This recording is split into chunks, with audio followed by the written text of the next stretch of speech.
what's up? It's Yago with the Conquerors International Strength Team, and I'm here with my brother and teammate, Mr. Mike Gruppenstein. Mike Gruppen. Hey, we're here because we're doing something special. We want to really give a shout out to the Grand Rapids Police Department, because today we're going to be having a lot of fun with them today.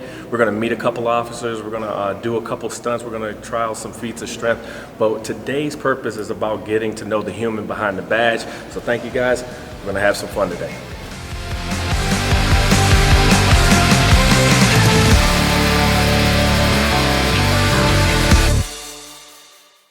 All right, so we're here downtown Grand Rapids, and it's a beautiful day, and we're gonna have a little bit of fun before we get into a really cool conversation between me and Officer Dan. Officer Dan, would you like to introduce yourself? Sure. My name is Dan Myers. I've been with the police department for 20 years. For the last 5 years, I've been head of our CLEAR program, which it does some jail and prison outreach, and so I actually work as a liaison. I go into the prison a couple times a month, meet with guys before they get paroled out, and then try to help them transition successfully back into the community. I've been doing that for 5 years. Before that, I did 3 years with our Youth Commonwealth, where I worked at the Boys and Girls Club, and before that I was on patrol. So it's been a little bit. I'm actually going back to patrol in a week, so that's kind of me in a nutshell. Well, thank you so much, Officer Dan. The reason why I really wanted to do this with Officer Dan is because he has such a great heart with like some of the programs that he mentioned that he's a part of. He is a perfect snapshot of what the GRPD is, and so I really wanted to see if he wanted to test out some of the things that we do. Now, we do feats of strength, the Conquerors. We do some very fun and exciting but very dangerous feats of strength. So we say this before we do any of our programs. Anything that you see us perform, please don't try it at home. Feats of strength are very dangerous. You can and probably will get injured if attempting feats of strength without proper training, so don't do it. That being said, now that the legal stuff is out of the way, what I have in my hand is a steel horseshoe. Now, Officer Dan, we take this horseshoe all over the world. We really do. We take it into prisons. We've been to over 36 nations, and what we do is we ask people out of the crowd if they would like to try to bend this horseshoe, because a lot of times people want to know if what we're doing is fake. If it's staged, if it's for all they know, if everybody on out in internet world knows, this is a piece of Play-Doh that I spray painted gray before we showed up. So, Officer Dan, what I'm going to do is teach you the technique that we use to bend this horseshoe, and then I'm going to give you 10 seconds to try to do it. Now, during that 10 seconds, if you should hear a popping sound coming from this area, elbow, okay. That's the muscle snapping away from the bone, and that's a really good time to stop. Okay. Now, there's two ways to do this. We can do a push-pull method, in which you push one end of the horseshoe away while pulling the other end of the horseshoe towards you. And then there's another way where you kind of base it on your hip and you do kind of like a tricep push down.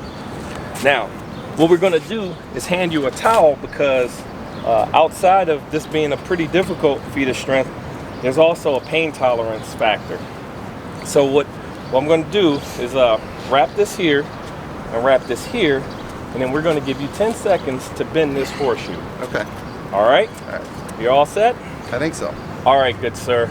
Timer didn't start yet, did it? No, the timer did not start yet. All right, I think I'm going to go with a push-pull. Push-pull, all right. Okay. Is that the better choice for me, probably? That's how I start off.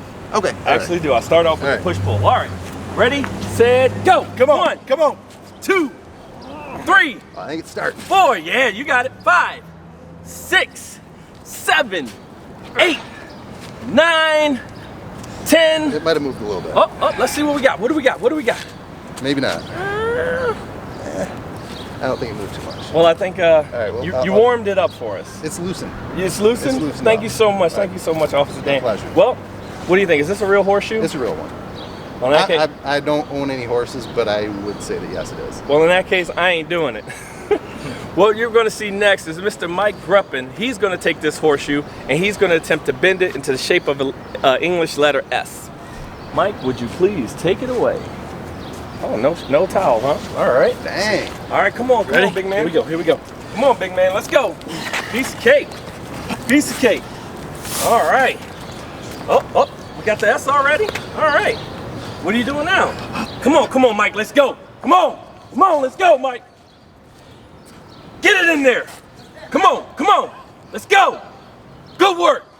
All right, finish it off. Come on. Finish that thing off. Good job. Good job, Mike. Good job. Well, as you can see, Mr. Mike Greppin, he could have turned this into the English letter S, and that was actually all I asked him to do. But what he did is he twisted it into the shape of a heart. That's really actually next level. The reason why he bent it into the shape of a heart is because it takes a lot of heart to do what Officer Dan and the rest of the GRPD does all the time. It takes a lot of heart. And I have been very, very fortunate enough to be able to work with a lot of cops throughout the last 3 years. So I got to know the heart of Officer Dan in a very personal way. And now we're gonna ask him a few questions and get to know the human behind the badge. Well, basically, Officer Dan, I just wanted to be honest here. The reason why I really wanted to do something like this is because I know and love so many police officers, and I know so many great police officers like yourself. And the way I grew up with an us versus them mentality for law enforcement. And but it wasn't until I actually got to know some cops that changed. And so it's been a blessing for me to be able to do that, to get to know some cops. But I was kind of thinking about being a cop once, many moons ago. But I just wanted to start this off by asking, what was your thoughts? Why did you first decide to become a cop? Well, first of all, if you had become a cop, I would be very happy to roll up on any call with you, just so you know. Appreciate that. And going back, just like a lot of people, I didn't know for sure what I wanted to do when I came out of high school. I started going to school. I actually went in for engineering because as a kid, I was thinking I wanted to make a lot of money. So I got to my senior year, started to struggle a little bit, and I started thinking more about wanting to make an impact. And I wanted to help people. I wanted to, it sounds like cliches, but it's how I felt. And then I had a buddy of mine that I had grown up with, and he was a Kentwood police officer. And so I actually went on a ride along with him, and I saw how many different people he connected with on so many different levels, and that just kind of reeled me in right there. And once I did that ride along, I was like, I want to be that guy. When somebody calls for help, I want to be the one that shows up. So I did some time on patrol. I was a community officer for a number of years. As I've mentioned before, I did a little bit of time in the Youth Commonwealth, and then I got my spot at as the parole liaison with the Clear Group, and obviously that's where I met you. And it's really been about trying to make the community better. Yeah. So, and that's kind of what drew me in and why I'm still here. Yeah. Well, I definitely appreciate all that you do, man, and I appreciate all that you go through, and I know it's been kind of hard, especially with the stuff that's been going on lately. So I was wondering, how have you been affected by how things have been, in particular in Grand Rapids? Obviously, it's stressful to the point that the positions I've been in have been community outreach positions that, quite honestly, a lot of the public doesn't even know that the police department does those and has invested in. And then on a personal level, I've really been trying to reach out and build connections, and so when I was working the night of the riots and just watching all of that, I did take it personally, and it did kind of hurt. But on the flip side, kind of like when you said, until you really got to know some police officers, it was different. Yeah. When I started at the Clear Group, I had no idea what the position was. And so it got posted, and I thought it sounded interesting, but I wanted to see what it was like. So I went in plain clothes, and I sat down at the table, and we kind of sit at the table, and you know how it works, but we sit down to have a meal, and we're just kind of talking ahead of time, and a guy says to me, man, I don't like the police. I guess they run this. You know, again, I was in plain clothes. I was just trying to blend in, so I kind of just, yeah, me neither. Kind of went along with it. And then I didn't realize that we actually introduced ourselves. And so when I introduced myself and said, yeah, I'm Dan Myers, I've been a police officer with Grand Rapids for 15 years, he kind of slid away from me a little bit. And we kind of laughed and shared a meal, talked. I saw how the conversation went, and that was really cool to me to see that connection. And just like you said, you learned about officers by getting to know them. I got to know the background of some of the guys who have taken different routes, and how difficult it can be sometimes for them then to, you know, kind of change the way that they've been living their lives. And so we both learned from each other at those meetings, which to me meant a lot. Yeah, you know, you touched on the riots, and I remember that night specifically because when that happened, I didn't know that it was happening, and I was having a cookout, and I was grilling up some food, and I was eating some food, and somebody said that there was some commotion. It wasn't really explained to me, but they said something was going on downtown Grand Rapids today. And so I texted you. I was like, oh, I heard you're having a hard day. And then I turned on the news, and I instantly felt like a heel, because I was like, oh my gosh. And for me, when I was seeing what was going on, I was like, it's not just the police that are in the line of fire. It's my friends, and my friends just want to protect the community. I know what you guys want to do. I know what you guys have, you know, punched that clock for. And I was worried for everybody involved. I was worried for the people that was upset. I was worried for the law enforcement. I was worried for anybody that might get hurt. That was, you know, any of the peaceful protesters that would get hurt by somebody that was rioting, or somebody that was, you know, any kind of mistaken identity. There was just all kinds of things that I was thinking in that moment while I was watching that all unfold on TV. And then the next day, me and my son, we came down here and we started to help clean up, and it was really, I don't know, it was really impressive to see how many people of Grand Rapids came down here to help clean up. There was actually people like that showed up with a bunch of brooms and just was giving away brooms so that people would have something to help clean up with. They came with their own trash bags, trash cans, and stuff like that. And yeah, but you know, you did mention something else just then. About some of the stuff that you have to do in your day-to-day, like what are some of the things that people would be surprised to know that you guys have to do? Well, one thing, I don't think they realize the amount of outreach that we do, whether it's the officers that are assigned to the Boys and Girls Club. We have 3 officers that are assigned there, and so they're constantly doing outreach with them. My position, which is a prisoner reentry liaison, going into the prisons, meeting guys before they get out.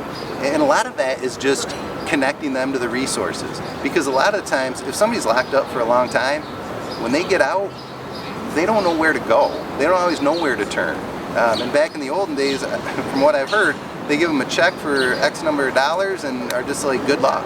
And that's not a recipe for success by any means. Right. And so I'm tied in with, you know, different groups that do outreach that, you know, can help and walk beside somebody, so that way when they do get out, there's more of a support network there.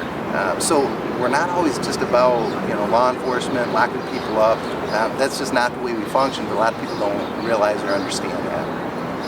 Yeah, I completely understand that now, especially being involved with the Clear group, because I know that you guys are really active with connecting guys into reentry programs, like and that stuff doesn't get talked about. No, it really doesn't. But when I took my position for the prison ministry, that was the first thing I wanted to do, is hit the ground and find out, like, there has to be something else other than just locking somebody up. Because if we just lock somebody up and then they come out without any kind of options or opportunities to make their lives better, then that recidivism is just going to continue. And so I was really happy when I did meet Ross Hayes, and he invited me out to your group. But yeah, people don't know about that. It doesn't make any money. it doesn't make any money to advertise any kind of program that is actually out trying to help people. And one of the things that I've tried to explain to people too, because I've had people ask me, well, what do you do? I work with guys getting out of prison, and inevitably there's one or two people that'll be like, what do you do that for? And my thought is, if somebody does their time, they get out, if they want to do better, but everyone says, yeah, but I don't want them by me. Right. Where are they going to gravitate to? Right. To the people that they got in trouble with. Right. Because they'll accept them and take them back. And so they'll basically just go back to the same routine. We're trying to give them that new circle of people that they can hang with, that have a different way of looking at things. Right. And kind of like, not to just go back to it, but I never would have thought when I started, I'll put in for a position where I'll hang out with guys that have done 25, 30, as many as 41 years in prison. Oh yeah, I'm going to go sit and have lunch with them and actually get to know them and become friends with them. I wouldn't have thought that. At the same time, there's guys who have told me when they've sat down and had lunch with me, that's the first time they've ever sat and talked to a cop, other than when they had gotten in trouble. And so it's definitely a learning curve on both sides. Yeah, I really like the way you put that too, because I see the way these guys respond to you, and they do talk to you like they're talking to a friend. They're talking to somebody who actually cares about them, and that was one thing that really stuck out to me, is that that the advice that you give these guys is for their own best interest. It's for their own best interest, and I'm more personally connected to the why behind anything anybody says or anything anybody does. And when I was able to see how, like you said, like these guys who have done like 30 and 40 years, and they're active about their re-entry. They're active about staying in contact with their, keeping a good relationship with their probation officer and their parole officer. And if something goes sideways, Dan, what should I do about this and what should I do about that? And the advice that you give these guys. But those are the kind of things that I wish that everybody in Grand Rapids knew that the police department is involved in, and that they actually believe in this, and that they actually, what I mean? I know that some things are a lot. Some things get more clicks than others, and it just seems like the negativity gets all of the clicks, it gets all of the attention, and that's not going to help anything if we're not solution driven or solution minded. Then all we're doing is complaining. And so what do you think we could do, together, to work together to fix this? I really think it's going to be a slow process, but we've got to make it more personal. Yeah. And again, probably on the police department's end, maybe we haven't done a good enough job about that. I mean, because they've allowed me to do this, as a position for 5 years and stuff, which is fantastic, and they've been very supportive. I love the department, I really do. Has great people in it, and I don't want it to sound like I'm the only one that's doing that. I know community officers, patrol officers, that they go to a call, they know when somebody has, different issues, and they try to give long-term fixes. But they have to fix what's going on right now first, especially, because we can't fix a 30-year problem in 20 minutes. Right. And that's, that's part of that. But as a department, I think we have to do a little bit better job of getting the word out of all the things we do, and letting people know that. But the other thing too is just people kind of getting active in their community, aside from just, and I don't want it to be misinterpreted as protesting is bad. It's not.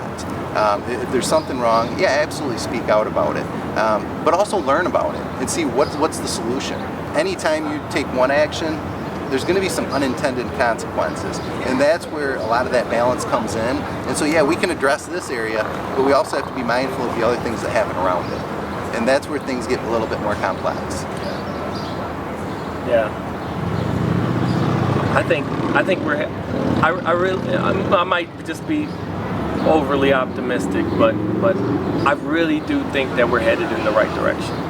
I was here for at a a church capacity because I'm a minister also, but for one of the protests down here, and I was down here talking with people, praying with people, and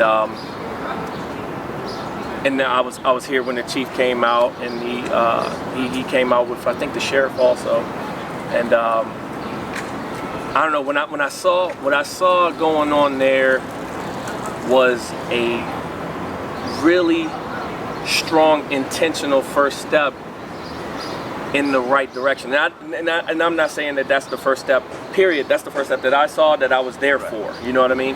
And behind the riots, that's what I'm talking about. But I mean, obviously there's been a lot of first steps, otherwise the Clear Group wouldn't even have been there. They wouldn't have put money behind it, they wouldn't have put manpower behind it. So obviously that, but I'm saying, like, for that specific moment, I was just like this, cool. I was like, good. I was like, I want to be a part of this change. I want to be a part of this movement, whatever it takes to heal this community and our law enforcement, whatever it takes to bridge that gap. I want to be a part of it. And just so anyone, as far as the riots and all that stuff, I don't know a single police officer that I've spoken to that thought what happened to George Floyd was okay. None of them. And so when people are getting so angry and lashing out at us, it's like, we're on the same page. Yeah. I hate when somebody tarnishes the badge. Yeah. Because it's personal to me, especially when I'm doing outreach stuff. Yeah. And so, I don't want anyone to think that we were okay with that. We weren't. Right. And then some of the stuff, as far as like, the chokeholds and stuff, I've been an officer for 20 years. They've never taught chokeholds. So some of that stuff, I think we need to do a better job of getting out too. Yep. Because we're on the same page. We really are. And again, and I want to go back a little bit too and just say thank you, because the night of the riots, I was actually supposed to work the next morning. And so I had gotten up at 4 a.m. the day before, that Saturday morning, so that I could go to bed on time so I could get up early on Sunday to make it in for my shift. And so when the riots went off and we got the emergency notification to come in, that was at 8 o'clock at night when I hadn't been to bed yet since 4 in the morning. I worked through the night. I was there until 10:45 the next morning. So it was a long, emotional night. During it, it was very surreal. I mean, there was explosions going around. People were throwing stuff at us.